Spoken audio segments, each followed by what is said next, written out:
Hey guys, it's Victoria and welcome back to FemmeHead. Today we're going to continue the saga of period products for me, as well as talking about pelvic floor health, exercises, and kind of things in that realm. If you're not into like TMI information, this would be a good time to click out because I talk about periods. Alright, so where I'm currently at with period products is tampons. I have not used tampons since college. And a little bit right after college, but it wasn't long after college that I discovered menstrual cups, and that was it for me. Like, I loved menstrual cups and period underwear, and then I gave birth and I couldn't wear menstrual cups because of my pelvic floor health. So then I was trying menstrual discs, and those weren't working because of my pelvic floor, I've come to realize. And so I'm kind of back. I was like, you know what, let's try tampons again, and those seem to work best as far as staying in place. But as far as absorption go, there are times where if you would look at my pad, you would think I didn't have a tampon in because I still have to wear full-size pads because I leak that much. And there are times where, you know, I'm leaking so much that I'm like, wow, I must have filled up the tampon, and I'll pull it out and it will have hardly absorbed any blood. So I don't know if my vagina is just misshapen up. I know it's not. Like, the vagina is an amazing thing. It expands, it comes back together.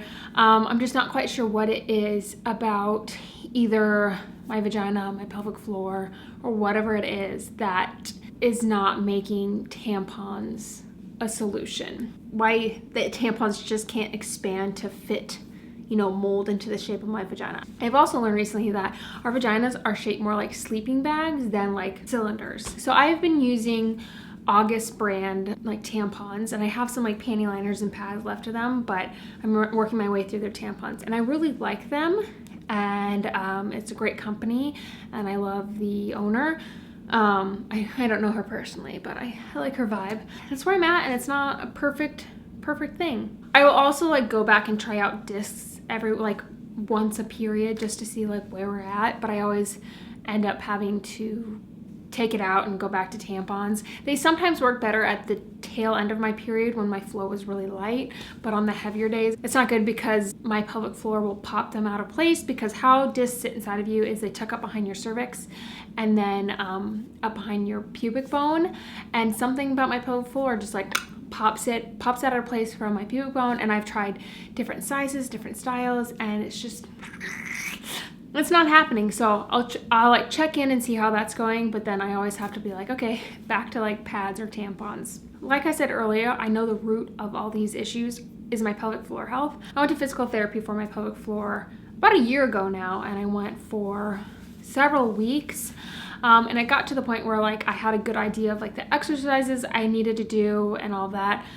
So I just need to incorporate those back in. I know that like I need to focus more on my pelvic floor health than finding the perfect period product, because if I solve my pelvic floor health, I should be able to wear whatever type of period product I want internally, and that's the end game. So I also recently read that because estrogen is at its lowest during our periods, this is when our muscles and our pelvic floor muscles. I was also contemplating starting up running again because I just feel like the boys are at a good point. I'm at a good point. My body's at a good point. But I read that if you have a weak pelvic floor or pelvic floor issues, that running really isn't a good option for you, and that continuous running can also be the cause of pelvic floor issues, because when you're running or like high intensity sports like that, it's putting so much pressure on your pelvic floor that it can just exacerbate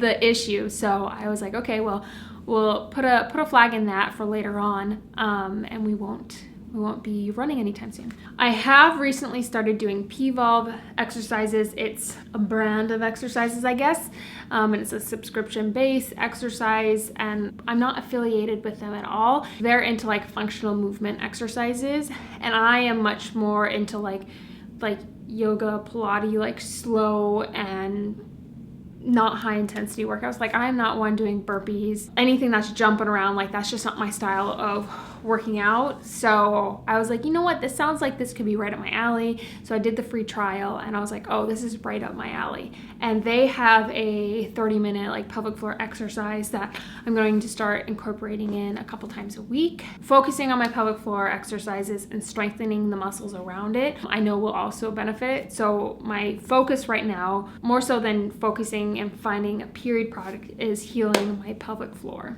And it's also good that I've discovered P-Volve and more like functional movement exercises, because that's, from what I've learned, better for my pelvic floor health than those high intensity workouts. That is where we're at with, pelvic floor health, period products, exercise. It's very easy to incorporate into my day-to-day life, and that's something I've just been working for. I don't want to like go to a gym, go to like a workout, something or another. Like, it's much more realistic for me to have something that I can do at home on my own time rather than going to a class. Like I said, that's where I'm at. If you have any suggestions, I'll take them.